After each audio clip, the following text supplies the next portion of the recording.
এবং অনেকেই যারা আমাদের পেইড ব্যাচের স্টুডেন্ট না, তারা একটু আইডিয়া পাবা যে কিভাবে অ্যাডমিশনে পড়তে হয়। তো খুব বেশি সময় আমাদের হাতে নেই এই 3টে চ্যাপ্টার পড়ার জন্য। কেন আমরা একদিনে 3টে চ্যাপ্টার পড়ার সিদ্ধান্ত নিলাম?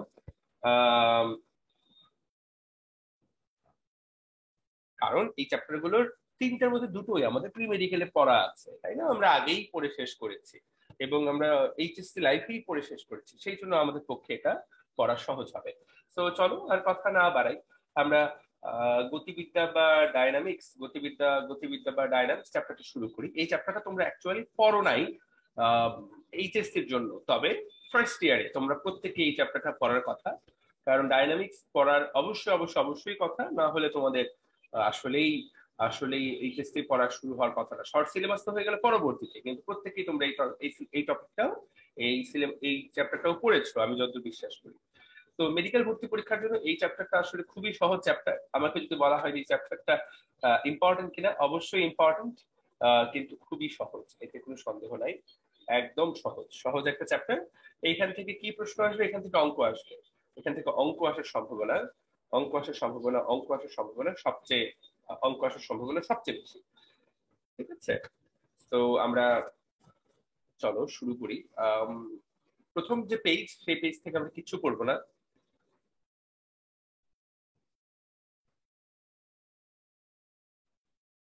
এরপর প্রশ্ন আসবে একমাত্রিক প্রসঙ্গ কাঠামো কোনগুলো, বা একমাত্রিক তল কোনগুলো। একটি দীর্ঘ সরু দণ্ড, একটি দীর্ঘ সরু সুতা এবং একটি ঝুলন্ত সুতা, এইগুলো হলো একমাত্রিক বস্তু। পরীক্ষার প্রশ্ন আসবে একমাত্রিক বস্তু কোনগুলো। এরপরে দেখো দ্বিমাত্রিক বস্তু, পাতলা কাগজ, পাতলা ধাতব পাত, এইগুলো হলো দ্বিমাত্রিক বস্তু। টেবিল, চেয়ার, ইট, পাথর, এগুলো হলো ত্রিমাত্রিক বস্তু। আমরা এটা সবাই জানি যে এগুলো দৈর্ঘ্য, প্রস্থ, উচ্চতা সবগুলোই আছে। আর কাগজের দৈর্ঘ্য এবং প্রস্থ আছে, তাই না? একটা ফুটবল খেলার মাঠে দৈর্ঘ্য এবং প্রস্থ আছে, উচ্চতা কিন্তু নাই, তাই কিনা? ওকে। এরপরে জড় প্রসঙ্গ কাঠামো, পরীক্ষায় হাইয়েস্ট একটা প্রশ্নই আসতে পারে। যেই প্রসঙ্গ কাঠামোর ত্বরণ বা মন্দন থাকে না, বা যেটা কিনা স্থির বা সমবেগে সরলরেখায় চলে, সেটার নাম কি? জড় প্রসঙ্গ কাঠামো। আমরা যদি একটু খেয়াল করি, জড় প্রসঙ্গ কাঠামোর কিন্তু 3 রকম সংজ্ঞা। এক হলো ত্বরণ বা মন্দন থাকে না, 2 হলো স্থির, 3 হলো সমবেগে গতিশীল। এই যে কোনো একটাও যদি হয়, তাহলে সেটাকে বলে জড় প্রসঙ্গ কাঠামো। এই ক্ষেত্রে কিন্তু নিউটনের সূত্রগুলো প্রযোজ্য হয়। এখান থেকে প্রশ্নটা সর্বোচ্চ এইভাবে আসতে পারে, যদি কঠিনতম প্রশ্ন বানানো হয়, তাহলে জড় প্রসঙ্গ কাঠামো সম্পর্কে কোনটি সত্য বা কোনটি মিথ্যা, এই ধরনের প্রশ্ন আসতে যাচ্ছে। এরপরে অজড় প্রসঙ্গ কাঠামো, তাকিয়ে দেখো, কৃত্রিম উপগ্রহ, রকেট, লিফট, এইগুলাকে অজড় প্রসঙ্গ কাঠামো বলা হয়, যেখানে ত্বরণ থাকবে। আর ত্বরণ থাকা মানেই কিন্তু বেগটা হয়ে গেল অসমান। আর যেখানে ত্বরণ আছে সেটা চাইলেও কিন্তু স্থির থাকতে পারবে না। এবং এই সকল ক্ষেত্রে কিন্তু কোনো গতিসূত্রই কোনো গতিসূত্রই আসলে আহ প্রযোজ্য নয়। তো এই ক্ষেত্রে নিউটনের গতিসূত্রগুলো প্রযোজ্য নয়। তো পরীক্ষায় এখান থেকে সত্য মিথ্যা আসতে পারে। যারা আমাদের সাথে নিয়মিত ক্লাস করো, যারা আমাদের কথা ফলো করো, তাদের এখান থেকে বুঝতে বিন্দু মাত্র অসুবিধা হওয়ার কোনো কারণ নেই। আমি কিন্তু স্পষ্ট ভাষায় বলে দিলাম যে এখান থেকে কি কি করতে হয়। আর যারা আমাদের সাথে আজকে প্রথমবার ক্লাস করছো, আহ তারা জাস্ট ক্লাসটা ফলো করে যাও, দেখবা যে বইটা তোমার পুরোপুরি পড়া হয়ে গেছে।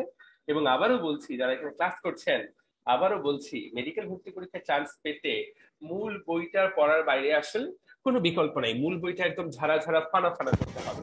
এতদিন তুমি কি করেছো সেটা আমি জানি না, কিন্তু এখন মূল বইটা ঝাড়া ঝাড়া, একদম ঝাড়া ঝাড়া ফানা ফানা, একদম একদম পড়ে শেষ করতে হবে, ঝরঝরা করতে হবে। রাইট? ওকে।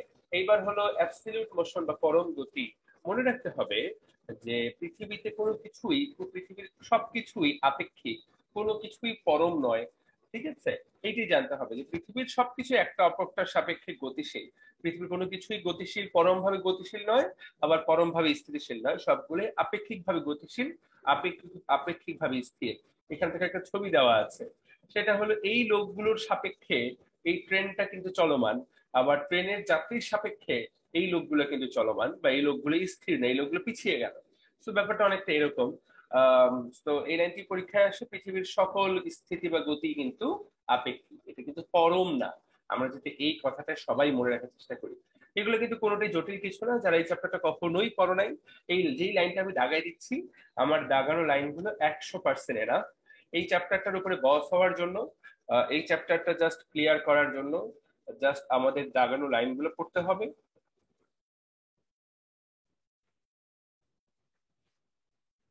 দেন ডিএমসি ড্রিমার্স অ্যাপের এমসিকে অবশ্যই সলভ করবা, অবশ্যই। কত মিনিট লাগবে আমাদের অ্যাপের এমসিকিউ গুলো সলভ করতে? তোমার হায়েস্ট 1 ঘন্টা লাগবে। সেই 1 ঘন্টা দেখবা এই চ্যাপ্টারটার উপরে তোমাকে মোটামুটি দক্ষ বানিয়ে দিয়েছে। তো এই দুইটা জিনিস ফরজে আইন। যখনই দাগানো লাইন পড়বো অবশ্যই সাথে সাথে অনুশীলনী তো পড়বাই, বইয়ের অনুশীলনী তো সেটা তো মাস্ট। তো আমার মনে হয় দ্যাট উইল বি এনাফ। গতিসূত্র চ্যাপ্টারে তেমন কিছুই নাই, কিছুই নাই বললেই চলে।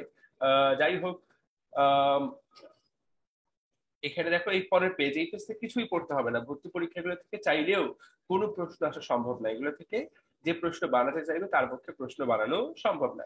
এই অঙ্কটা তোমরা চাইলে করতে পারো, এই অঙ্কটা একবার দেখে নিবা, এই অঙ্কটা না পারার কোনো কারণ নাই। একটা বস্তু সরল রেখায় চলছে, 2 সেকেন্ড পরে তার বেগ কত হবে আমরা কি জানি? বেগ মানে কি? বেগ মানে হলো সময়ের সাপেক্ষে সরণের হার। তো আমরা দেখি বেগ সমান হলো ডিএস বাই ডিটি, এটা হলো এস। তাহলে এটাকে টি এর সাপেক্ষে ডিফারেন্সিয়েট করো। আমরা ডিফারেন্সিয়েশন আশা করি সবাই পারি। তাহলে একটা সমীকরণ পাওয়া যাবে t² + 3। তাহলে টি এর মান কত? এখানে 2। তো 2 বসায় দাও, উত্তর হলো 7।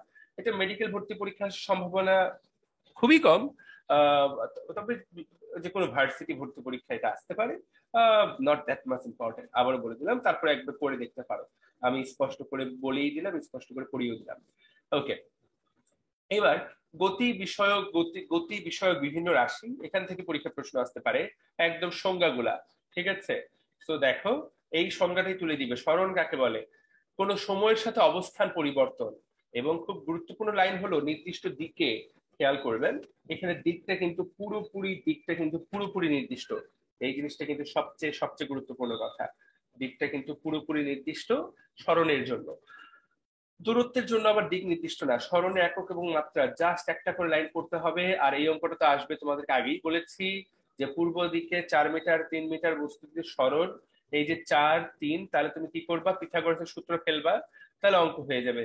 ঠিক আছে, 4 3 দিয়ে সরণ হবে 5, এগুলোকে বলা হয় পূর্ণবর্গ সংখ্যা, তাই না? এবং এই যে 4 3, 4² + 3² সমান হলো 5²। এরকম বেশ কিছু সংখ্যা আছে। তো এই ধরনের সংখ্যাগুলো আমাদেরকে পড়ে রাখতে হবে, যেগুলো পরীক্ষায় আসবে। গতকালকে ক্লাসেও আমি এই জিনিস কিন্তু আলোচনা করেছি, আশা করি পারবা। দ্রুতির সংজ্ঞাটা জাস্ট পড়ে নিবা। দ্রুতি এবং বেগের মধ্যে পার্থক্যটা কি? দ্রুতির কোন নির্দিষ্ট দিক নাই, কিন্তু বেগের কিন্তু নির্দিষ্ট দিক আছে। তো এখানে খেয়াল করো, ওই দ্রুতির ক্ষেত্রে কিন্তু দূরত্ব শব্দটা ব্যবহার করা হচ্ছে। দূরত্ব, দ্রুতির ক্ষেত্রে কি শব্দটা ব্যবহৃত হবে? দূরত্ব। আর যখন বেগ ব্যবহৃত হবে তখন কিন্তু সরল শব্দটা ব্যবহৃত হবে। যারা এখানে ক্লাস করছো, অত্যন্ত ছোট্ট পার্থক্য। গড় বেগ, গড় দ্রুতি, তাৎক্ষণিক বেগ, তাৎক্ষণিক দ্রুতি, সংজ্ঞাটা হুবহু একই, শুধু পার্থক্য হলো একটা শব্দে। সেটা হলো দ্রুতির জন্য ব্যবহৃত হবে দূরত্ব, আর বেগের জন্য ব্যবহৃত হবে সরল। অত্যন্ত গুরুত্বপূর্ণ কথা।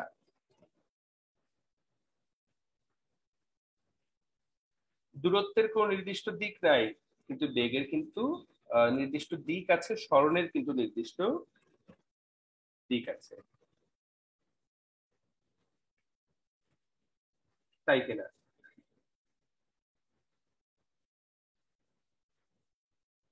ওকে, আমরা যেটা ফেসবুক লাইভ করছি সেটা বোধহয় একটু স্লো, বা 2 থেকে 3 সেকেন্ড পরে যায়, যেটা যেটা আমি দেখতে পাচ্ছি। ঠিক আছে, ফাইন। ওকে, সো আমরা তাহলে এটা এটা জেনে গেলাম। আশা করি সবাই যারা ক্লাস করছো সংজ্ঞাটা পড়ে নিবা। সংজ্ঞাটা পড়লে that will be totally enough, এর বাইরে কিচ্ছু লাগবে না। আর এখানে একটা শব্দ ব্যবহার করা হয়, সেটাকে বলে তাৎক্ষণিক। শব্দটা যখনই পাবা, যখন এই তাৎক্ষণিক শব্দটা বুঝবা, তাৎক্ষণিক মানে সাথে সাথে, অর্থাৎ সময়ের ব্যবধান শূন্যের কাছাকাছি হলে। যদি সময়ের ব্যবধান শূন্যের কাছাকাছি হয় সেটাকে বলে তাৎক্ষণিক দ্রুতি। যদি সময়ের ব্যবধান শূন্যের কাছাকাছি হয় সেটাকে বলা হয় তাৎক্ষণিক বেগ, তাই কিনা? সো দ্যাটস ইট। এইবার মধ্যবেগের সংখ্যাটা রিডিং রিডিং করে ফেলবা। আদিবেগ এবং শেষ বেগের গড়, আদিবেগ এবং শেষ বেগের অভিমুখ একই হলে তাদের যোগফলের অর্ধেক বা তাদের যোগফলের গড় মানকেই বলা হয় মধ্যবেগ। তো এগুলো কোনো ব্যাপার না। এইটা হলো ব্যাপার। এখন যেটা পড়াবো সেটার নাম হলো আপেক্ষিক বেগ। তাকায় দেখো, একজনের সাপেক্ষে আরেকজনের বেগ কত, রিলেটিভ ভেলোসিটি। এইটা হলো গুরুত্বপূর্ণ। তাকায় দেখো, দুটা বস্তুর বেগ ভিএ এবং ভিবি।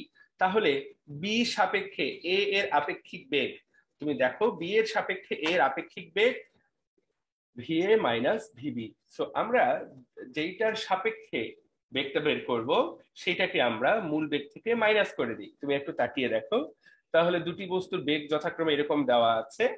তো এইটার সাপেক্ষে আরেকটা বের করতে হলে আমরা কি করে দিব, একটা থেকে আরেকটা মাইনাস করে দিব। যেটার সাপেক্ষে আমরা করব সেটাকে আমরা পরে রাখবো, সেটাকে আমরা মাইনাস করে দিব।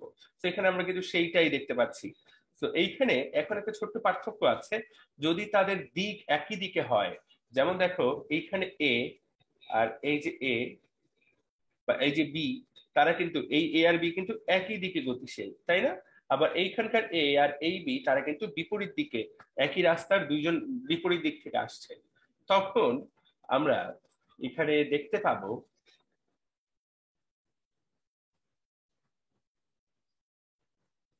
যদি সমমুখী হয় তাহলে আমরা যে সূত্রটা শিখলাম, V A B equal to V A minus VB, আর যদি বিপরীতমুখী হয় তাহলে কিন্তু দেখো প্লাস হয়ে গেল। সো এইটা আমাদের যে সূত্রটা, এটা থেকে কিন্তু অঙ্ক আসতে পারে।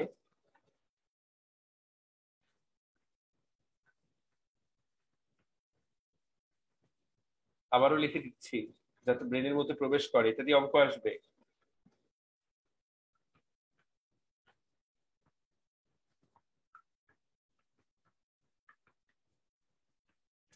যখনই বিপরীত দিক থেকে আসবে তখনই কি হয়ে যাবে, প্লাস হয়ে যাবে। আর যখন একই দিক থেকে যাবে তখন কিন্তু মাইনাস হয়ে যাবে। সো আমরা এই জায়গায় যদি খেয়াল করি, বইয়ে যে উদাহরণটা দেওয়া আছে এটি পরীক্ষায় তুলে দিতে পারে। দেখো, এ যাচ্ছে 70 কিলোমিটার পার আওয়ার বেগে, বি যাচ্ছে 50 কিলোমিটার পার আওয়ার বেগে। তাহলে এই ক্ষেত্রে তাদের আপেক্ষিক বেগ কত? এই ক্ষেত্রে জাস্ট যোগ করে দিতে হবে, আপেক্ষিক বেগ হবে 120। আর এই ক্ষেত্রে তাদের আপেক্ষিক বেগ হবে মাত্র 20, শুধুমাত্র 20, কারণ তারা সরল রেখায় যাচ্ছে। তো তাহলে এইটাই কিন্তু পরীক্ষায় আসবে। যদি একই দিকে চলে তাহলে বিয়োগ করতে হবে, যদি বিপরীত দিকে চলে তাহলে দুটো কিন্তু যোগ করতে হবে। 120, 120, খুবই, এটা কিন্তু এটি হলো আপেক্ষিক বেগ। তো আমরা তাহলে মোটামুটি জেনে গেলাম। এবং এখানে তো তাহলে একই দিক আর বিপরীত দিকের কথা বলা হচ্ছে, সরল রেখার কথা বলা হচ্ছে। এটা ভার্সিটি জনের সূত্রটা পড়তে পারো। যদি তাদের মধ্যে কোণ থাকে আলফা, আলফা কোণ থাকলে তাদের মধ্যে আপেক্ষিক বেগ বের করার সূত্রটা কি, এই হলো সেই সূত্রটা। তুমি এটা রিডিং করবা, কিসের জন্য রিডিং করবা, ভার্সিটির জন্য।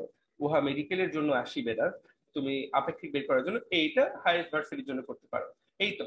এখানে সমবেগ কাকে বলে, যেই বেগের মান এবং দিক পরিবর্তিত হয় না। শব্দের বেগ, আলোর বেগ, মান এবং দিক পরিবর্তিত হয় না, এগুলো ধ্রুব বেগ। সেগুলোকে বলা হয় সমবেগ। ঠিক আছে, মনে রাখতে হবে সমবেগে চলমান বস্তুর ত্বরণ। আমরা যদি একটু জিজ্ঞাসা করি, সবাই যদি আমাকে একটু জানাও সমবেগে চলমান বস্তুর ত্বরণ কত, সবাই আমাকে কমেন্ট বা চ্যাটের মধ্যে জানাতে পারো। আহ সমবেগে চলমান বস্তুর ত্বরণ কত, সবাই একটু আমাকে চ্যাটে জানাও তো, দেখি কমেন্টে জানাও।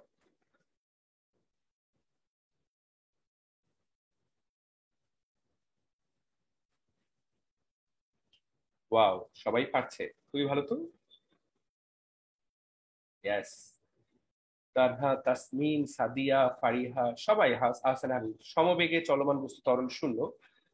চ্যাটটা আমি ওয়ান ওয়ে করে নিই যাতে শুধু আমি দেখতে পাই, না হলে সবাই দেখে দেখে উত্তর করে। ফাইন, ঠিক আছে। এই দেখে দেখে উত্তর করাটা আমার মোটেই পছন্দ হচ্ছে না। Fine, thank you so much. সমবেগে চলমান বস্তু ত্বরণ শূন্য, এই লাইনটা পড়ানোর জন্যই কিন্তু। ওকে, সবাই দিয়ে দিয়েছো, আর উত্তর দেওয়া দরকার নাই।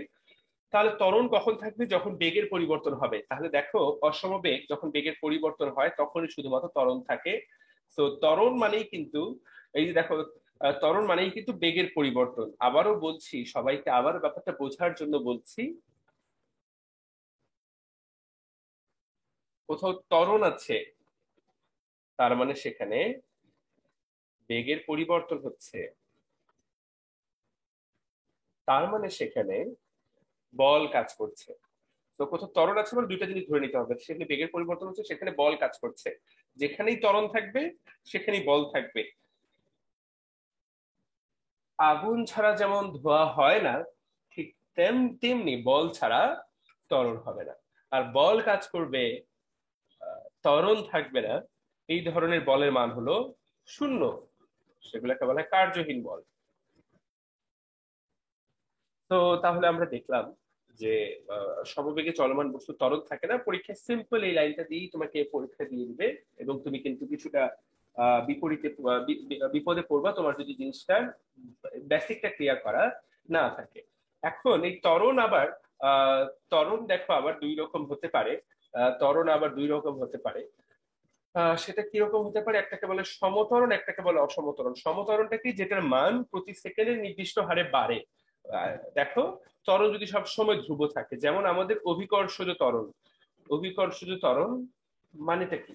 অভিকর্ষজ ত্বরণ আমরা আমরা যেটাকে জি এর মান পড়ি, ছাদ থেকে আমরা মনে করি 10 তলা বিল্ডিং থেকে একটা বস্তু ফেলে দিলাম, সেটা অভিকর্ষজ ত্বরণ জি এর মান কত?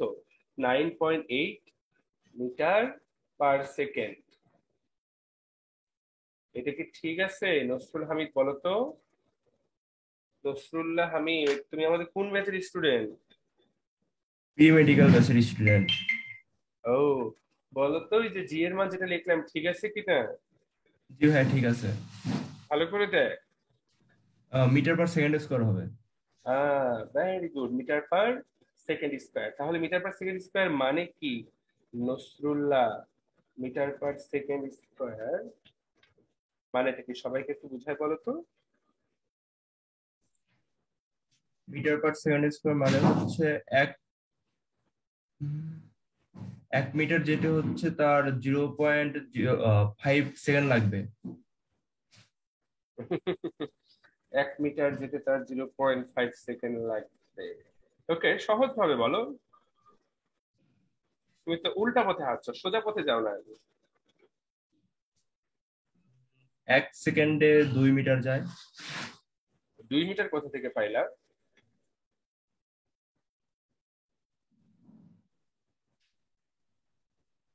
2 মিটার পাইলি কই থেকে তুই? 1 সেকেন্ডে 1 মিটার। 1 মিটার কোথা থেকে পাচ্ছিস?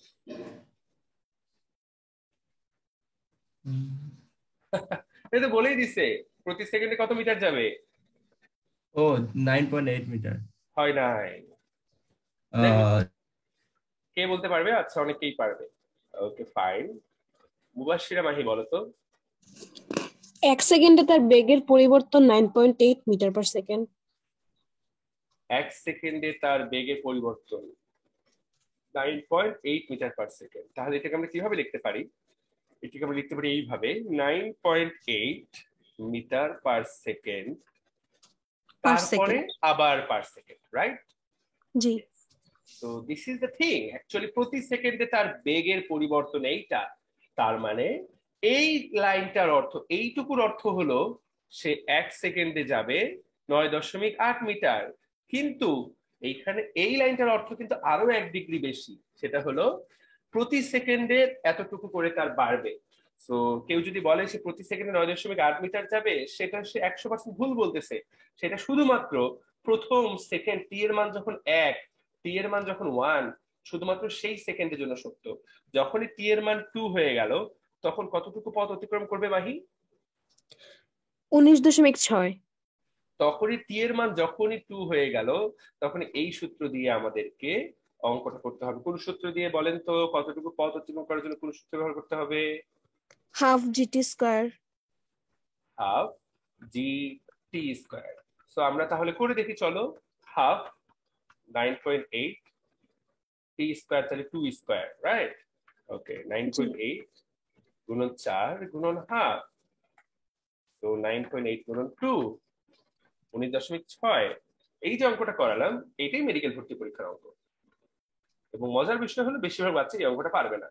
এত সহজ অঙ্ক ক্লাস 9 এর বাচ্চারাও পারে।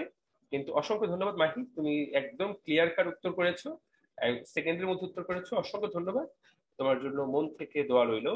So that's the answer. So এই যে কেউ যদি ত্বরণের খালি বেসিকটা বুঝে যায়, এই ধরনের সকল অঙ্ক ভবিষ্যতে সে করতে পারবে। পরীক্ষায় প্রশ্ন আসবে, একটা বস্তুকে বিমান থেকে আমি ফেলে দিলাম, বিমান থেকে ফেলে দিলাম, 10 সেকেন্ড পরে সে কত উচ্চতায় থাকবে, কত বা সে কতটুকু উচ্চতা বিমান থেকে পড়লো, এটাই প্রশ্ন আসলো। বিমান থেকে ফেলে দিলাম, 10 সেকেন্ড পরে সে কতটুকু পড়লো এই মানটা তোমাকে বের করতে বলছে। তো সবাই দেখি বের করো তো, 10 সেকেন্ড পরে কতটুকু যাবে। তো পানির মতো সহজ। দেখি সবাই আমাকে চ্যাটে উত্তর জানাও, কমেন্টে উত্তর জানাও।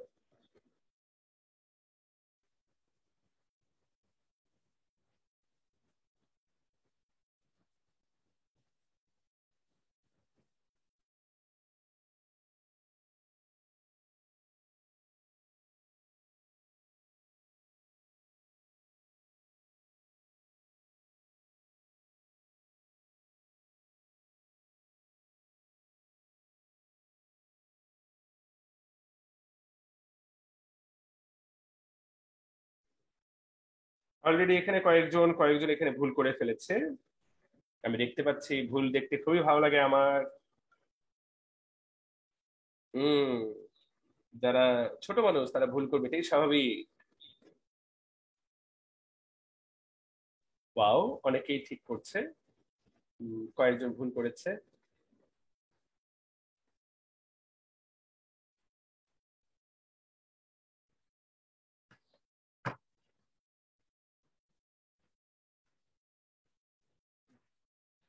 অসংখ্য ধন্যবাদ, সবাই পেরেছো। পারো নাই কে কে, যে যে পারো নাই তার নামটা আমি পড়ি। তাবাসসুম পারে নাই, পারে নাই কে কে, পারে নাই হলো, এতগুলো নাম তো পড়া সম্ভব না আমার জন্য। বাকিরা সবাই পেরেছো, যাদের নাম বলবো না তারা সবাই পেরেছো। সবার নামই বা বলার কি আছে, আমি একটু অঙ্কটা করে দিলেই বুঝতে পারবে কার কার হয় নাই। আহ, ও ওয়ান ওয়ে ছিল, আচ্ছা ওয়ান ওয়ে, ওয়ান ওয়ে, ঠিক আছে। তো ঠিক আছে, অনেকেই উত্তর, যাদের উত্তর হয়েছে 490, তারা মোটামুটি ঠিক পথে এগিয়ে যাচ্ছ। হাফ জিটি স্কোয়ার তার মানে কি 9.8, টি স্কোয়ারের মান কত, 100, তাই কিনা? তো আমরা যদি এখানে তাহলে হাফ গুণন 980, উত্তর হবে 490। ভাইয়া পরীক্ষা এই অঙ্কটাই আসবে। এই অঙ্ক তুমি যদি না পারো তাহলে বিপদ। যারা 980 উত্তর দিচ্ছ তারা তো সৃষ্টিকর্তার জন্য নিজের চান্স উৎসর্গ করে দিচ্ছ, এই হলো পার্থক্য। ঠিক আছে, সো অবশ্যই অবশ্যই ইট শুড বি, আশা করি পারবা। তো ইনশাল্লাহ, তো আমরা তাহলে জেনে গেলাম, আশা করি সবাই উত্তর করতে পারবো এখন। তো তাহলে এই ধরনের অঙ্ক এখান থেকে আসবে। অঙ্ক যদি একটা আসে সেটা হলো এই ধরনের অঙ্কই আসবে। আহ, পারতে চাইলে এই ধরনের অঙ্কই করতে হবে। ঠিক আছে,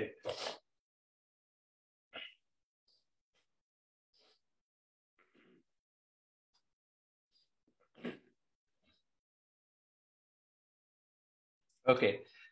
এরপর তাহলে আর কি পড়বো, এরপর এগুলো আর পড়তে বলবো না, এখান থেকে এই সূত্রটা ব্রেনের মধ্যে সেট করতে বলবো, এইচ ইকুয়াল টু ভিটি। তোমাকে যদি বেগটা দিয়ে দিই আমি তাহলে, আর যদি সময়টা দিয়ে দিই তাহলে কিন্তু তোমাকে স্মরণ বের করতে বলতেই পারি। একদম সিম্পল এই সূত্র দিয়ে অঙ্ক আসবে। আমি লিখে দিলাম যে এই সূত্র থেকে ম্যাথ আসবে। সো আমি খুব স্পষ্ট করে বলে দিলাম এই সূত্রের ম্যাথ আসবে। এই সূত্রের ম্যাথ তো মাত্রই করাইলাম, একই ধরনের সূত্র, এগুলো কিন্তু অলরেডি আমরা জানি। এটা কিন্তু মাত্র পড়াইলাম, মাত্র পড়াইছি মাত্র।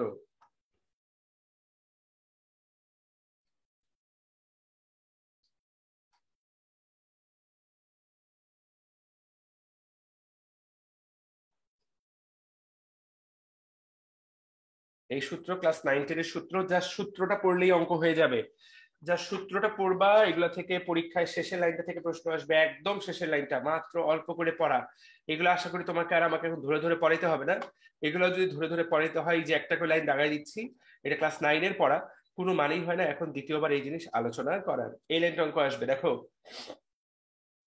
একটি গাড়ির গতি দ্বিগুণ হলে ব্রেক চেপে থামানোর দূরত্ব কত গুণ করতে হবে? গাড়ির গতি বাড়াই দিলা, তাহলে যদি গাড়িটা, সাধারণত ট্রাকের কথা বলা হচ্ছে, বেশিরভাগ গাড়ির মধ্যে কিন্তু এখন হাইড্রোলিক ব্রেক দেওয়া, যে তুমি ব্রেক চাপবা, জায়গায় গাড়ি যত বেরিয়ে থাক জায়গায় দাঁড়ায় যাবে। ভেতরে পিছনের লোকজনের কি হবে, গাড়ির ভেতরে লোকজনের কি হবে সেটা আলাদা বিষয়, কিন্তু গাড়ি কিন্তু দাঁড়ায় যাবে। কিন্তু ট্রাকের ক্ষেত্রে দেখা যায় যে ব্রেকটা হালকা করে প্রেস করলে একটু সামনে গিয়ে দাঁড়ায়, সাথে সাথে দাঁড়ায় না। এখানে সেটাই বলছে। তো বেগ যদি দ্বিগুণ হয় তাহলে গাড়ি থামানোর দূরত্ব হবে 4 গুণ, এটি হলো সূত্র। এই সূত্রটা ব্রেনের মধ্যে নিয়ে নিতে হবে। বেগ দ্বিগুণ হলে থামানোর দূরত্ব কতটুকু হবে, এই সূত্র ব্রেনের মধ্যে, এই সূত্র ব্রেনের মধ্যে সেট করে ফেলো, ইনশাল্লাহ। ঠিক আছে, এই সূত্র পুরোপুরি ব্রেনের মধ্যে সেট করে ফেলো, ইনশাল্লাহ। আশা করি এটা, এই একটা লাইন তুমি দেখলেই হয়ে যাবে।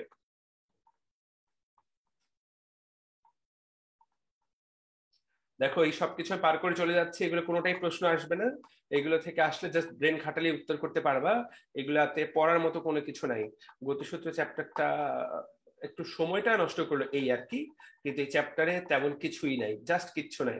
দেখো আমি সবগুলো পেজকে কিন্তু ফি সাবিলিল্লাহ করে দিলাম, এইগুলা থেকে পড়ার মতো কোনো কিছু নাই, এগুলো থেকে কোনো অঙ্ক করতে হবে না। আমি স্পষ্ট ভাষায় গ্যারান্টি দিয়ে বললাম, মেডিকেল ভর্তি পরীক্ষার জন্য দেখো কতগুলো পেজের একটা লাইনও পড়ার দরকার নাই, নটা সিঙ্গেল লাইন পড়ার দরকার আছে। ঠিক আছে, ওকে। সো এখান থেকে এই অঙ্কটা করতে হবে, একটা রাইফেলের গুলি একটা তক্তাকে ভেদ করতে পারে, যদি গুলির বেগ 4 গুণ হয় তখন কয়টা তক্তা ভেদ করতে পারবে। যাদের পেজটা উল্টাতে উল্টাতে ক্লান্ত, পেজ নাম্বার 179-তে এই কথাটা দেওয়া আছে, পেজ নাম্বার 179। তোমরা অলরেডি তক্তার অঙ্ক জানো, সেটা হলে বেগ যত গুণ হবে তত স্কোয়ার তক্তা, তাহলে তত স্কোয়ার তক্তা সে ভেদ করতে পারবে, তাহলে কয়টা তক্তা ভেদ করতে পারবে? 16টা তক্তা ভেদ করতে পারবে।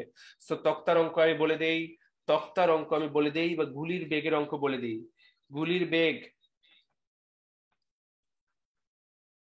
যদি হয় এ, তাহলে ভেদকৃত তক্তা হবে আর কয়টা তক্তা ভেদ করতে পারবে? এ স্কোয়ার। এইটা হলো একটা সূত্র। আর গুলির বেগ এ, গুলির বেগ তক্তার ভিতরে ঢুকে অর্ধেক হয়ে যায়। যদি এই অঙ্ক আসে যে তক্তার ভিতরে ঢুকে গুলির বেগ অর্ধেক হয়ে গেল, তাহলে এই গুলিটা কতটুকু দূরত্ব আর অতিক্রম করতে, কতটুকু দূরত্ব অতিক্রম করবে তক্তার ভিতরে, তক্তার মধ্যে কতটুকু প্রবেশ করতে পারবে?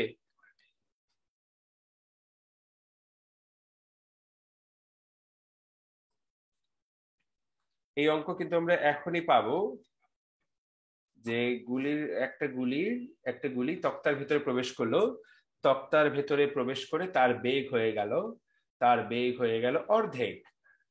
সেই অঙ্কটা আমরা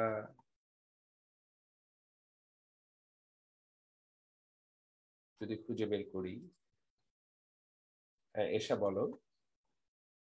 ভাইয়া অঙ্কটা হচ্ছে আপনি পিছনে ফেলে আসছেন, ও, 3.5 এর 4 নাম্বার অঙ্কটা। 3.5 এর 4 নাম্বার অঙ্কটা, থ্যাংক ইউ সো মাচ। পিছনে রেখে এসেছি যাকে, পশ্চাতে টানিবে সে। ওকে, ঠিক আছে, ও আমাদেরকে আবার পশ্চাতে টানলো, এটা রবীন্দ্রনাথের একটা কবিতা। 4 নম্বর অঙ্কটা অ্যাকচুয়ালি না, সে যাই হোক। এখানে তো 75% বেগ দেওয়া, আমাদের বেগ হারাবে কত পার্সেন্ট? 50%।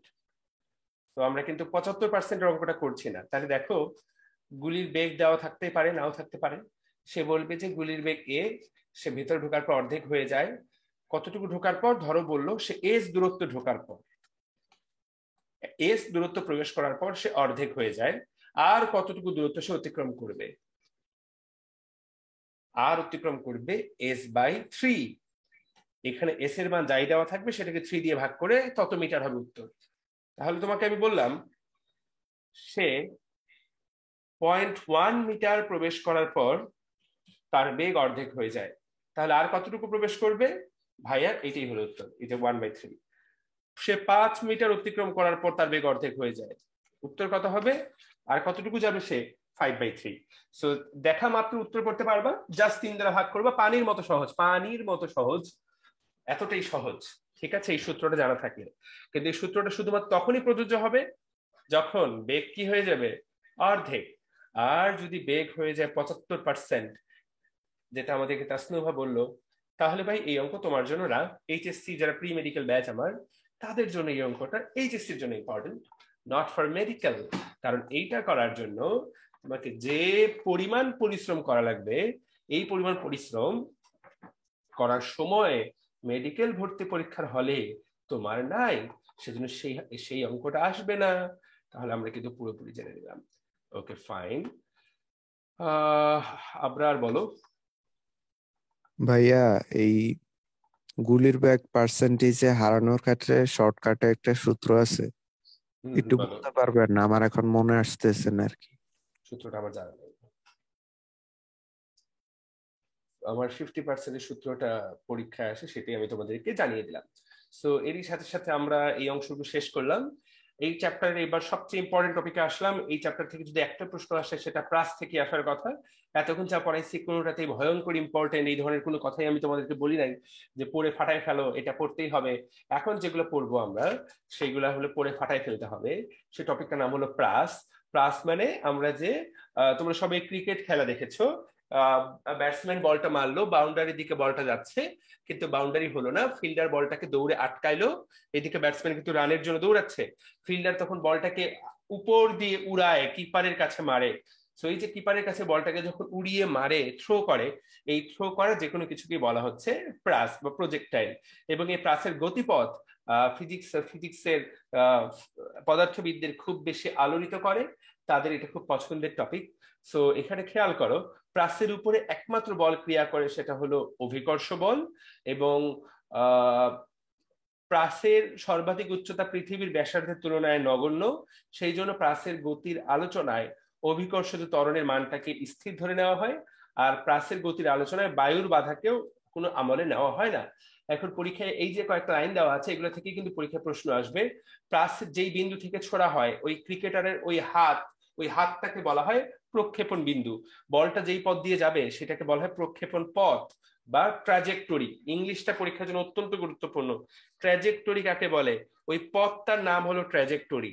বলটাকে এক প্রান্ত থেকে যে আরেক প্রান্তে পাঠাইলাম, এই পথটার নাম হলো trajectory. This is called the trajectory. So trajectory নামটা আমাদেরকে জানতে হবে, রাইট? ওকে। যেই বেগে যায় সেটাকে বলে প্রক্ষেপণ বেগ, যেই কোণে ছোড়া হয় সেটাকে বলা হয় প্রক্ষেপণ কোণ।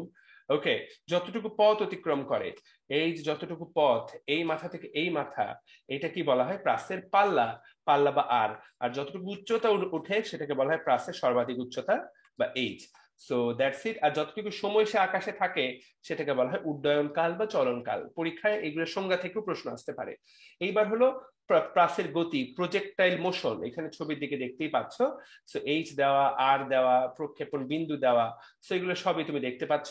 গতিপথটাকে বলা হয় ট্র্যাজেক্টরি, এটাও তোমাকে আমি বুঝাই বললাম। খুবই গুরুত্বপূর্ণ কথা। প্রাসের গতিপথ সর্বদাই হয় প্যারাবোলা। প্যারাবোলা মানে আমরা বাংলা ভাষায় জানি পরাবৃত্ত, এটা আমরা সবাই জানি।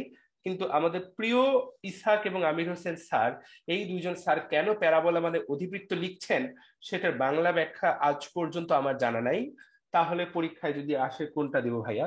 পরীক্ষায় যদি আসে প্রাসের গতিপথ কেমন, অপশন প্যারাবোলা থাকলে তো প্যারাবোলাই দিবা।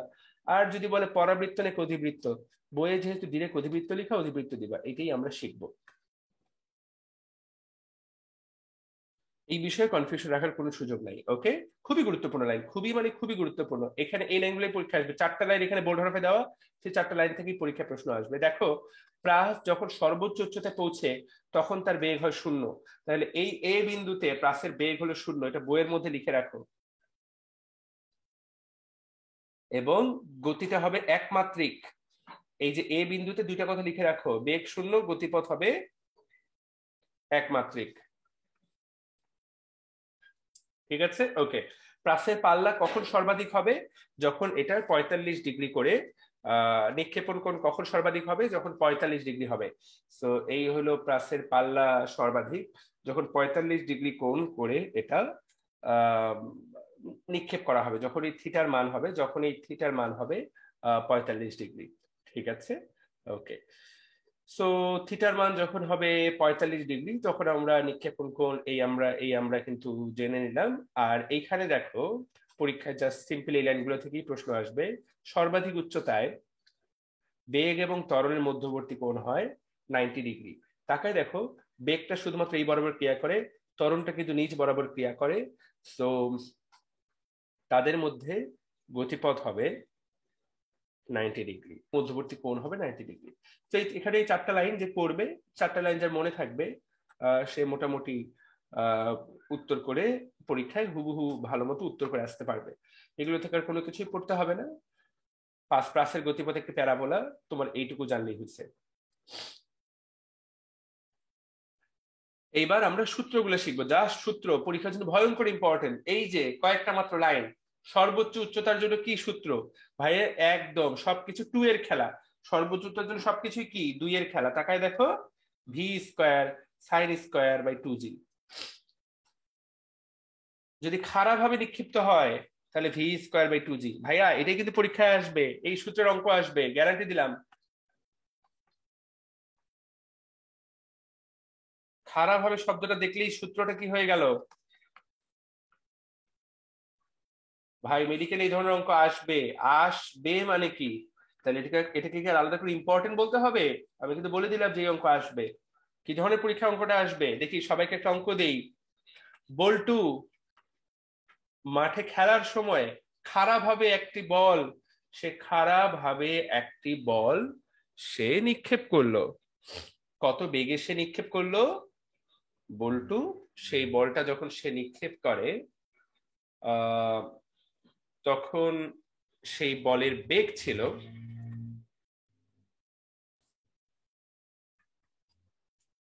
20 মিটার পার সেকেন্ড। তাহলে বলটি কত উচ্চতায় উঠবে দেখি, সবাই আমাকে জানাও তো, বলটি সর্বোচ্চ কত উচ্চতায় উঠবে? এটাই অঙ্ক।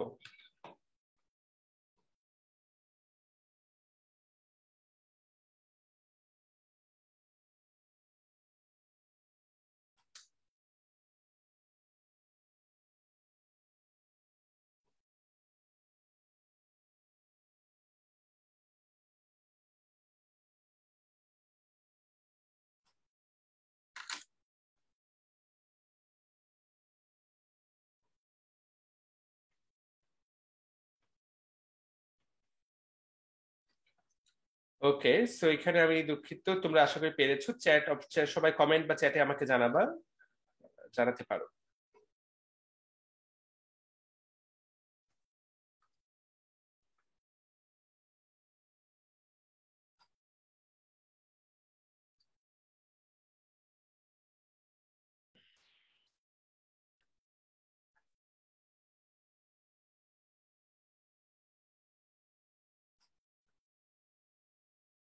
থ্যাংক ইউ সো মাচ যে অনেকেই উত্তর করতে পারছো। এখানে একটা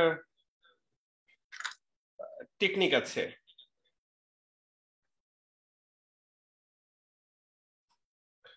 টেকনিকটা হলো, যখন এই ধরনের অঙ্ক দেওয়া হবে তখন কিন্তু তোমাকে এই যে জি এর মানটা আর আক্ষরিক 9.8 ধরার সুযোগ নাই। তখন মেডিকেল ভর্তি পরীক্ষা হলে জি এর মান 10 ধরে অঙ্ক করার চেষ্টা করবা। 10 ধরে, প্রথমে 10 ধরে অঙ্কটা করার চেষ্টা করো। 20 স্কোয়ার মানে কি? তাহলে 20 স্কোয়ার মানে হলো 400, 400 বাই 20, উত্তর হবে 20। তো অপশনে দেখবা যে সবকিছু অপশন গুলো কেমন। যদি অপশনে থাকে 20, 2, তারপরে 200, তাহলে তো উত্তর হয়ে গেল 20। আর যদি দেখো যে অপশন দেওয়া আছে 20.1, 20.3, সেই ক্ষেত্রে এটাকে 9.2 ধরবা। সাধারণত মেডিকেল ভর্তি পরীক্ষায় জি এর মান বেশিরভাগ ক্ষেত্রে এই ধরনের অঙ্কের ক্ষেত্রে 10 ধরে করতে হতে পারে। সো অলরেডি ভর্তি পরীক্ষায় এই ধরনের প্রশ্ন কিন্তু আসে। So probably around 20, that's the truth. সবাই পেরেছো, সবাই যে অঙ্কটা পারলা, আমি খুবই হ্যাপি। ভালো স্টুডেন্টরা এখানে ক্লাস করে, এটা দেখে খুবই ভালো লাগছে। Fantastic, thank you so much. সেই ধরনের অঙ্কই কিন্তু পরীক্ষায় আসবে, আবারও বলে দিলাম স্পষ্ট ভাবে। ঠিক আছে, দ্যাটস বিউটিফুল। একইভাবে বিচরণ কালের জন্য এই সূত্রটা করতে হবে। খারাপ ভাবে নিক্ষেপ করলে কিরকম হবে সেটাও কিন্তু পরীক্ষা দিতে পারে। বল্টুর বলটা আকাশে কতক্ষণ ভেসে থাকবে? দেখো, বল্টুর বলটা আকাশে কতক্ষণ ভেসে থাকবে, আশা করি তুমি এখন উত্তর করতে পারবা। একইভাবে বল্টু কিন্তু খারাপ ভাবে নিক্ষেপ করছে। সো দ্যাটস ইট। এটা এখান থেকে পড়তে হবে প্রক্ষেপণ পাল্লা। খারাপ ভাবে নিক্ষিপ্ত বস্তুর কিন্তু কোনো প্রক্ষেপণ পাল্লা নাই, ওটার কিন্তু আর এর মান কিন্তু 0 হয়ে যাবে। এর কারণটা কি? এর কারণটা হলো সাইন 0-র মান হলো 0, কারণটাকে 0 করে নিক্ষেপ করা হচ্ছে। ঠিক আছে, তাই কিনা? সো এই আশা করি এইটাই আমরা জানার চেষ্টা করলাম। এইবার হলো সর্বাধিক পাল্লা। সর্বাধিক পাল্লা এটাও ঝাড়া মুখস্থ। সর্বাধিক পাল্লা কত দূরত্ব অতিক্রম করবে? 45 ডিগ্রি কোণে নিক্ষেপ করলে পাল্লার মান হবে সর্বাধিক। ভাইয়া এই যে এখানে চারটা কি বলে, চারটা সূত্র পড়ালাম, এই চারটা সূত্র অঙ্ক আসবে। আমি তোমাকে স্পষ্ট করে বলে দিচ্ছি। ওকে, সো এগুলো আর লাগবে না, তুমি জাস্ট একটা অঙ্ক করলেই হবে। আমার মনে হয় যে তুমি যদি একটু সূত্রগুলা খালি অ্যাপ্লাই করার ক্ষমতা রাখো, মেডিকেল ভর্তি পরীক্ষা তুমি পার করে চলে আসছো। এই অঙ্কটা করবা, এইটা জাস্ট ওই সূত্রের অঙ্ক, এই অঙ্কটা করবা। এটাতে ক্যালকুলেটর লাগবে। কিন্তু এটাতে সূত্রটা দেওয়া আছে, ক্যালকুলেটর আপাতত ব্যবহার করবা, কিন্তু এই সংখ্যাটা এমন ভাবে দেওয়া থাকবে যে তোমার মানগুলা কাটাকাটি হয়ে যাবে, এবং কাটাকাটি হয়ে সিম্পল ক্যালকুলেটর ছাড়াই করা সম্ভব হবে। এই ধরনের অঙ্কই ভর্তি পরীক্ষা দেওয়া হবে। অ্যাকচুয়ালি তো আমাদের দেখতে চাওয়া যে তুমি সূত্রটা বুঝো কিনা, তুমি সূত্রটা জানো কিনা। তো ভর্তি পরীক্ষায় সেটাই দেখার চেষ্টা করা হবে।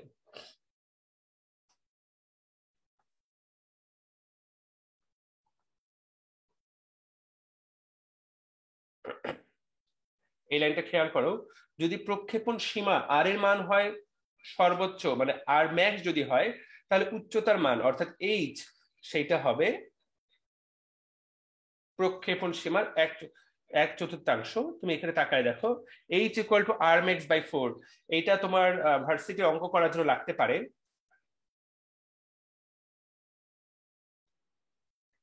জাস্ট তোমাকে বলে দিল, খুব সিম্পলি বলে দিল যে একটা বস্তুকে 45 ডিগ্রি কোণে নিক্ষেপ করলাম, নিক্ষেপ করার পর বস্তুটা 200 মিটার অতিক্রম করলো।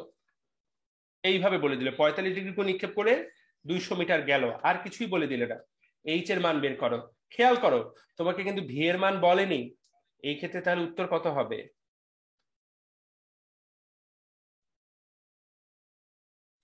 তাহলে এইচ এর মান কত হবে? ইয়েস,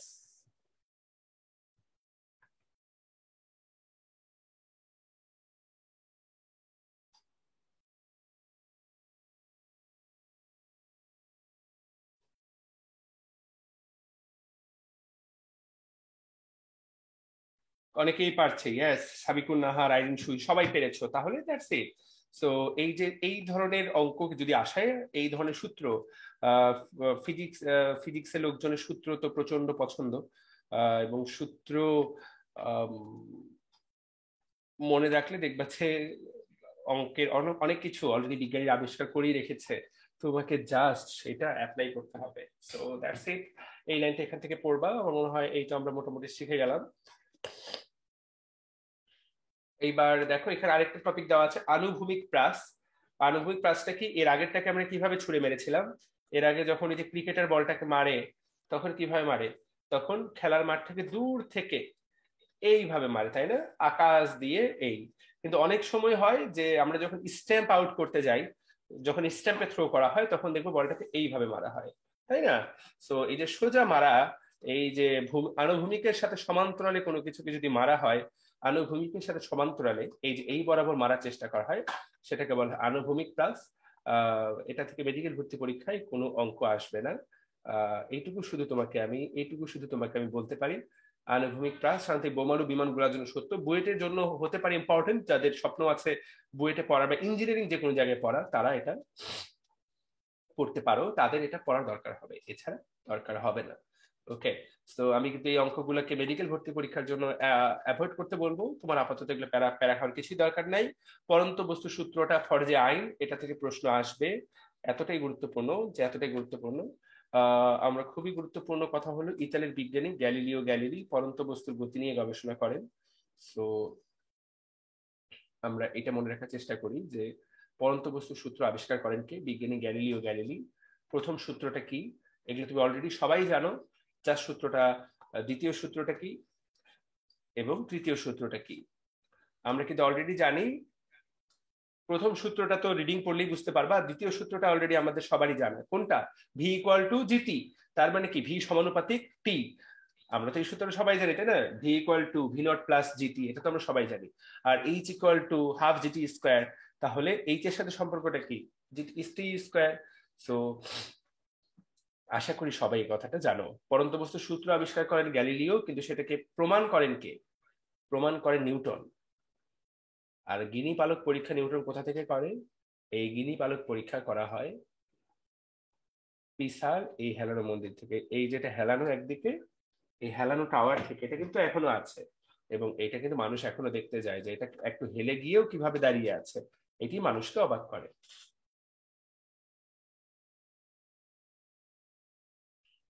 তো আমরা তাহলে পরন্ত বস্তুর সূত্র থেকে এই কয়েকটা কথা তোমাদেরকে জানিয়ে দিলাম। এখান থেকে উত্থান পতনের সময় করলেই হয়ে গেল। আর এই পরন্ত বস্তু সূত্রের অঙ্ক আসতেই পারে, উপর থেকে ফেলে দিলাম কি ঘটনা ঘটবে, এখান থেকে অঙ্ক আসতেই পারে। ঠিক আছে, আমাদের এই চ্যাপ্টারের last topic but not the least. এখান থেকে কয়েকটা গুরুত্বপূর্ণ টপিক আছে, আমরা যদি একটু খেয়াল করি। জাস্ট সূত্র পড়তে হবে, সুষম বৃত্তীয় গতি সংজ্ঞা পড়তে হবে।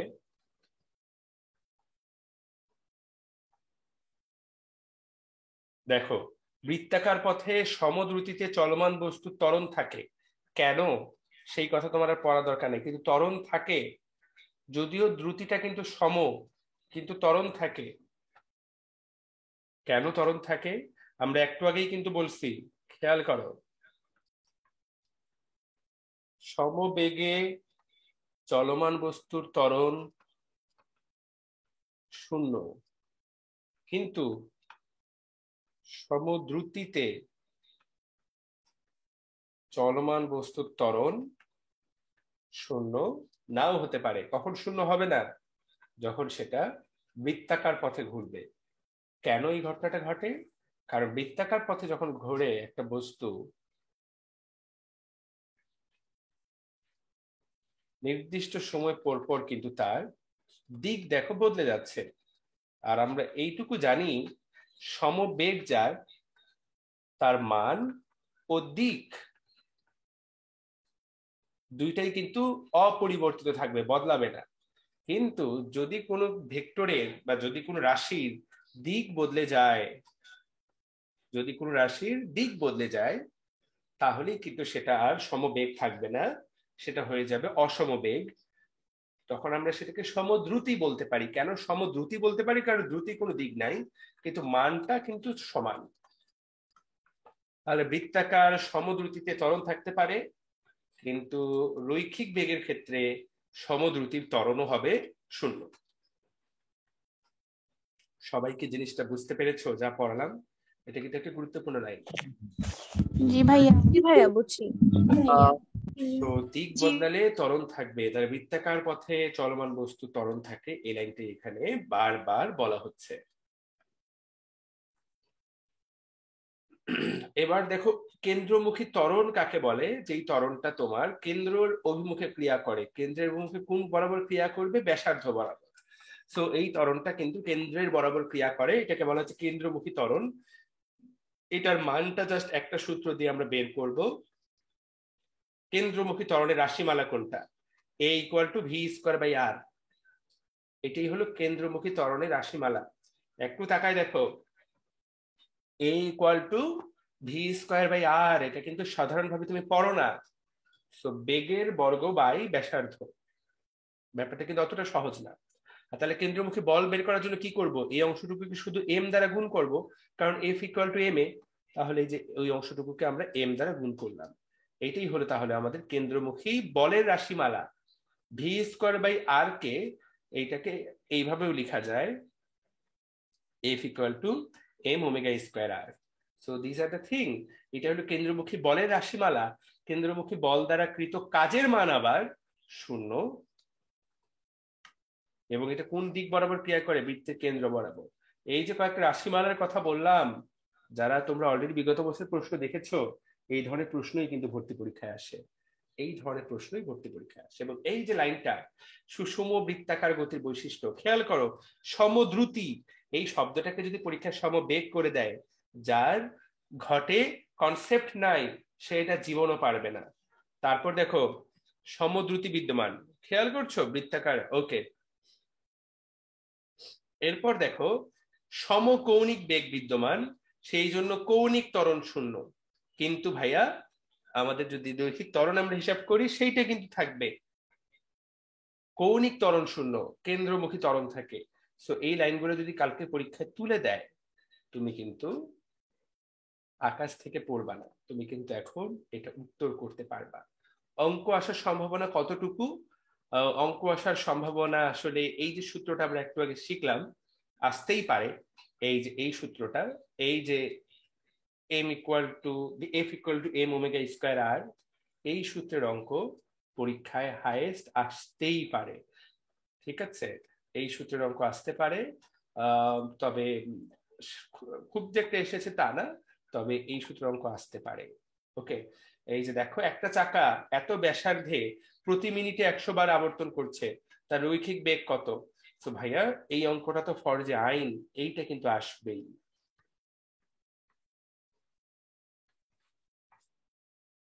এই চ্যাপ্টার থেকে যদি কিছু আসে সেটার নাম হলো অঙ্ক, অঙ্ক আসবে।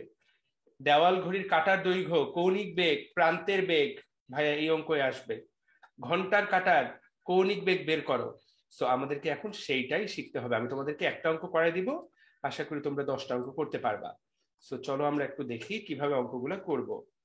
আমরা এখন শিখবো হলো কৌণিক বেগ বের করা। কৌণিক বেগ কাকে বলে? কৌণিক বেগের মান হলো ওমেগা। ওমেগা বের করার জন্য সূত্রটার নাম কি? সূত্রটার নাম হলো টুয়াইস পাই বাই টি। এই সূত্রটাও হতে পারে। টুয়াইস পাই এর মান তো তুমি জানোই, টুয়াইস পাই। টি মানে কি? পর্যায়কাল। বা এটাকে এইভাবেও লেখা যায়, টুয়াইস পাই এন। এন মানে কি? এন মানে কম্পাঙ্ক। আচ্ছা, তাহলে কম্পাঙ্ক কাকে বলে? একটা বস্তু 1 সেকেন্ডে যতগুলো পূর্ণ কম্পন সম্পন্ন করে, তাহলে আমরা তাকে বলবো হলো কম্পাঙ্ক। সো কম্পাঙ্কটা কিভাবে বের করে নিব আমরা? কম্পাঙ্কটাকে দুইটা সূত্র দিয়ে বের করা যায়। একটা হলো 1/t। তোমার যদি পর্যায়কাল জানা থাকে তাহলে ডিরেক্ট সেখান থেকে তুমি কম্পাঙ্ক বের করতে পারো। আরেকটা যদি সেখানে ঘূর্ণন সংখ্যা দেওয়া থাকে, দেখো এই অঙ্কটাতে যেমন একটা পাখা প্রতি মিনিটে 100 বার আবর্তন করে, তাহলে এন এর মান হলো 100, আর প্রতি মিনিট মানে কি 60 সেকেন্ড। তখন কি হবে? তাহলে 60 সেকেন্ডে আবর্তন করে, 60 সেকেন্ডে আবর্তন করে 100 বার, তাহলে 1 সেকেন্ডে আবর্তন কত করবে? 100/60। তাহলে আসলে সূত্রটা কি দাঁড়ায়? সবসময় মনে রাখতে হবে n/t। তাহলে n ইকুয়াল টু বড় হাতের n/t, এই হলো সূত্র। তাহলে আমাদের সূত্রটা কেমন দাঁড়াইলো? ওমেগা সমান টুয়াইস পাই বাই টি, বা টুয়াইস পাই এন, বা টুয়াইস পাই বড় হাতের এন বাই ছোট হাতের টি। যে সূত্রটা তুমি মনে রাখো, তোমার কিন্তু কাজ হয়ে যাবে। তো আমরা এখন তাহলে তোমাকে বললাম এই অঙ্কটাই তুমি তাহলে এখন করতেই পারবা। টুয়াইস পাই বড় হাতের এন ছোট হাতের টি বসেলেই কিন্তু অঙ্কটা চলে আসলো। আশা করি আমার প্রত্যেকটা ছোট ভাই বোন অঙ্কটা করতে পারবে, রাইট? এইটা করার জন্য কিন্তু ব্যাসার্ধ দরকার নাই। কিন্তু যখনই তুমি রৈখিক বেগ বের করতে যাবো, তখন এই হলো সূত্র, ভি ইকুয়াল টু ওমেগা আর। তখন ভাইয়া তোমাকে ভি এর মান বের করার জন্য ওমেগার মানটাকে আর দ্বারা গুণ করতে হবে। এই হলো কথা। আচ্ছা ফাইন। এইবার পরীক্ষায় প্রায়ই প্রশ্ন আসে যে আমাদের ঘন্টার কাঁটার, তুমি আমাদের ঘড়ির, সবাই আমাদের ঘড়ির ঘন্টার কাঁটার কৌণিক বেগ বের করে একটু কমেন্ট করো তো। ঘন্টার কাঁটার ওমেগাটা বের করে সবাই একটু আমাকে কমেন্ট করো, ঘন্টার কাঁটার জন্য কি হবে ঘটনা।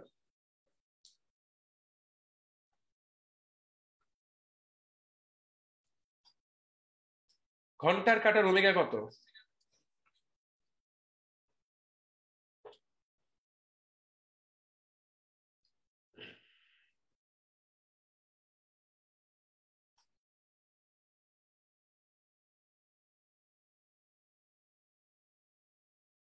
ঘন্টার কাঁটার ওমেগা কত, কে বলতে পারবে?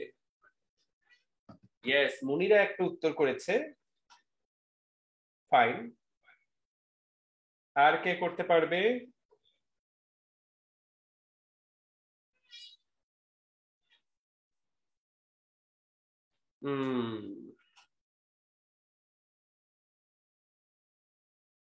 ঘন্টার কাঁটার কৌণিক বেগ বলে 6, এটা কে উত্তর করলে বে?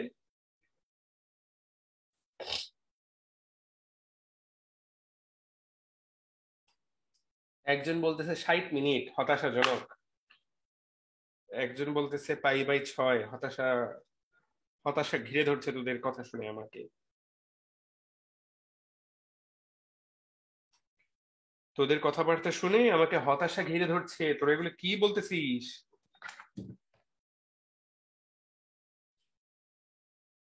তোদের ভরসা থেকে লাভ নাই। দেখো ঘন্টার কাঁটা, ঘন্টার কাঁটার জন্য তো মেইন কথা হলো টি। ঘন্টার কাঁটা একটা, আমরা সবাই ঘড়ি চিনি তাই না? একটা ঘড়ির কি কি অংশ? এখানে 12 থাকে, এখানে 6, এখানে 3, এখানে 9। তো আমরা ধরলাম ঘড়িটা 12 থেকে, একটা ঘন্টার কাঁটা 12 থেকে চলা শুরু করে, 12। কখন এটা আবার পূর্ণ ঘুরে 12-র মধ্যে আসবে? এক্স্যাক্টলি 12 ঘন্টা পর। তাহলে কতক্ষণ পর আসবে? 12 ঘন্টা পর। তাহলে ভাই 12 ঘন্টা মানে কি? 12 ঘন্টা মানে 12 গুণন 60 মিনিট। তাহলে 12 গুণন 60 মিনিট মানে কি? 12 গুণন 60 গুণন 60 সেকেন্ড। এই হলো, উপরে হবে টুয়াইস পাই, আর নিচে হবে 12 গুণন 60 গুণন 60 সেকেন্ড। ভাইয়া এখানে পায়ের কাটে দাও, এই হয়ে গেল এখানে 6। তাহলে ভাই 6 গুণন 6 গুণন 6, যেটা হবে উত্তর, এইটা হওয়া উচিত উত্তর।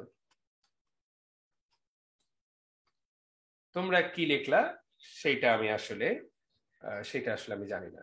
বাকিরা যারা অনেকেই পারছে, যারা পেরেছে তারাই অ্যাকচুয়ালি সঠিক, বাকি সবাই অ্যাকচুয়ালি ভুল, এতে কোনো সন্দেহ নাই।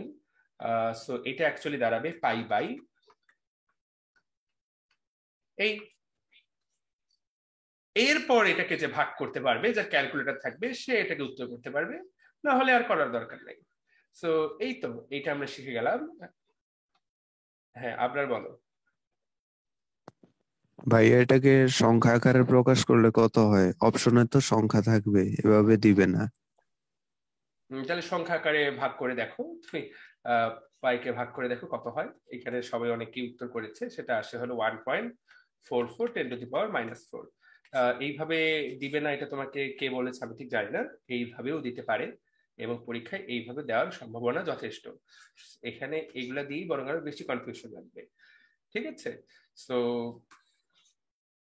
এই পর্যন্ত যাওয়াটাই হলো আসল খেলা, এবং এই পর্যন্ত যেতে পারতে হবে। এই পর্যন্ত যেতে পারার জন্য ভাই কনসেপ্ট ক্লিয়ার থাকতে হবে। সত্য কথা বলছি ভাই, কনসেপ্টটাই হলো আসল সম্বল। এছাড়া তোমার এই সংসার সাগরে আর কোনোটাই সম্বল না, কনসেপ্টটাই পরীক্ষায় আসবে। এরই সাথে সাথে আমি তোমাদের এই চ্যাপ্টারটার মোটামুটি একটা খতম তারাবি দিয়ে দিলাম। আশা করি যারা এই চ্যাপ্টার কখনোই পড়ো নাই, আরেকবার আমি ক্লিয়ার করছি, এই চ্যাপ্টার যে এখনো পড়ো নাই, আমি আরেকবার বলছি যে ভেরি ইম্পর্টেন্ট, এই চ্যাপ্টারে যা পড়ালাম শুধু সেইটা প্লাস অঙ্ক প্লাস আমার অ্যাপের MCQ, that is totally enough. তাহলে এই চ্যাপ্টার থেকে 100-তে 100% কমন পাওয়ার জন্য কি করতে হবে? ফার্স্ট বার দাগানো লাইন, অনুশীলনী, ডিডি অ্যাপের MCQ, DMC dreamers app MCQ, সবার উপরে মানুষ সত্য, আর এই চ্যাপ্টার থেকে সবার উপরে কে সত্য? অঙ্ক করতেই হবে, অঙ্ক করা মাস্ট। আশা করি সবাই আমার কথা ফলো করেছো। আমরা একটা 5 মিনিট ব্রেক নিব, তারপরে পরের চ্যাপ্টার শুরু করবো।